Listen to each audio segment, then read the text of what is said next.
एक संख्या के घन का वर्गमूल है, उसके वर्गमूल का घन यह संख्या एक नहीं है और यह 6 से न्यून है संख्या होगी। अब यह Uttar Pradesh upper division assistant में पूछा गया है 2001 में प्री में।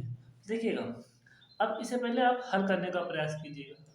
तो देखिएगा, पहले एक संख्या के घन का, तो अब 6 से न्यून है, तो अब एक बोल रहा कि एक है भी नहीं, तो बची संख्या कितनी? 2, 3, 4 और 5। बस 4 संख्याएं बची हैं, क्योंकि 6 से न्यून है और एक है नहीं। तो उसने सबसे पहले क्या बोला है? एक संख्या के घन का वर्गमूल है। अब देखिएगा, अब संख्या इसमें हम पहले 4 उठाते हैं, पहले 2 ही उठा लेते हैं। तो 2 का अगर हम घन करेंगे तो कितना आएगा? 8 आएगा।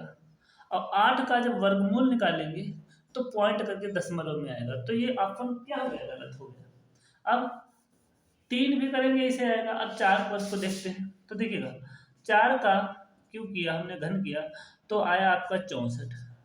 और 64 का जब वर्गमूल निकाला, तो जब 64 का वर्गमूल निकाला तो कितना आया? 8। 8 है, ये आपस में क्या है? बराबर है। फिर दूसरा बोल रहा है, देखिए फिर 4 आगे देखिएगा, उसने बताया उसके वर्गमूल के घन का संख्या एक नहीं है। तो अब क्या क्या 4 का हमने क्या निकाला? 4 का निकाला वर्गमूल, वर्गमूल और 4 का वर्गमूल कितना? 2। अब 2 का घन कितना निकलेगा? 2 का घन बराबर 8। तो देखिएगा, ये 8, ये 8, तो ये ऐसी कंडीशन फुलफिल केवल अंक 4 के साथ ही होती है। तो इसीलिए इसमें विकल्प उत्तर अगर होगा, विकल्प इसके 4 बनाए गए हैं। ए विकल्प है 2, बी विकल्प है आपका 3, सी विकल्प है आपका 4 और डी विकल्प है आपका 5। तो उत्तर कौन सा है? वो सी। एक बार फिर ध्यान से देख लीजिएगा, एक संख्या के घन का वर्गमूल है, उसके वर्गमूल का घन यह संख्या एक नहीं है और यह 6 से न्यून भी है। तो 6 से न्यून होने के कारण 1, 2, 3, 4, 5। अब एक उसने बताया एक है भी नहीं, तो एक हटा दो।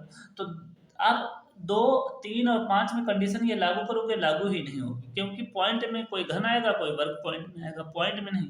तो 4 का हमने जब क्यों किया, यानी घन निकाला तो 64, और 64 का जब वर्गमूल निकाले, 64 का वर्गमूल निकाले, वर्गमूल तो निकला आपका कितना? 8। 8 है। अब